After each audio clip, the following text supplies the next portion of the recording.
Bismillahirrahmanirrahim. Assalamualaikum warahmatullahi wabarakatuh.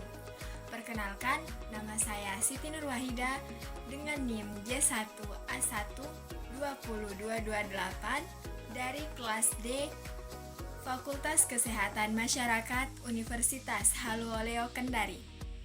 Baik, pada kesempatan kali ini saya akan mewawancarai salah satu teman saya mengenai dampak COVID-19 dalam bidang ekonomi dan bidang pendidikan.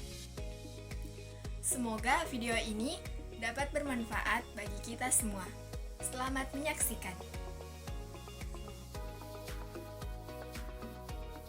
Baik, sekarang sudah ada satu narasumber di samping saya yang akan saya wawancarai. Perkenalkan, nama saya Aulia Ramadhani. Saya dari Pendidikan Matematika Universitas Haluoleo Kendari. Nah, pada kesempatan kali ini saya akan mewawancarai Saudari Aulia mengenai dampak COVID terhadap bidang ekonomi. Menurut Saudari Aulia, bagaimana dampak COVID-19 terhadap ekonomi? COVID-19 ini bagaikan uang logam yang memiliki dampak positif dan dampak negatif. Dampak dari COVID-19 terhadap bidang ekonomi yaitu pengangguran meningkat. Terhambatnya aktivitas perekonomian secara otomatis membuat pelaku usaha melakukan efisiensi untuk menekan kerugian. Akibatnya, banyak pekerja yang dirumahkan atau bahkan diberhentikan atau istilahnya di PHK. Dapatkah Anda menyebutkan dampak COVID-19 pada sektor tertentu di bidang ekonomi? Baiklah, dampak corona atau COVID-19 ini terhadap ekonomi Indonesia, misalnya sektor pariwisata. Kunjungan wisatawan Tiongkok saat ini jumlahnya terbesar kedua, tetapi diperkirakan menurun. Begitu pula pada sektor investasi dan perdagangan. Dalam beberapa tahun terakhir, nilai investasi Tiongkok terus meningkat, bahkan menjadi terbesar kedua pada 2019 kemarin. Di sektor perdagangan juga, Tiongkok merupakan mitra terbesar Indonesia. Tetapi karena COVID-19 ini menyebabkan sektor pariwisata kita menjadi menurun, sehingga penghasilan dalam bidang pariwisata juga menurun.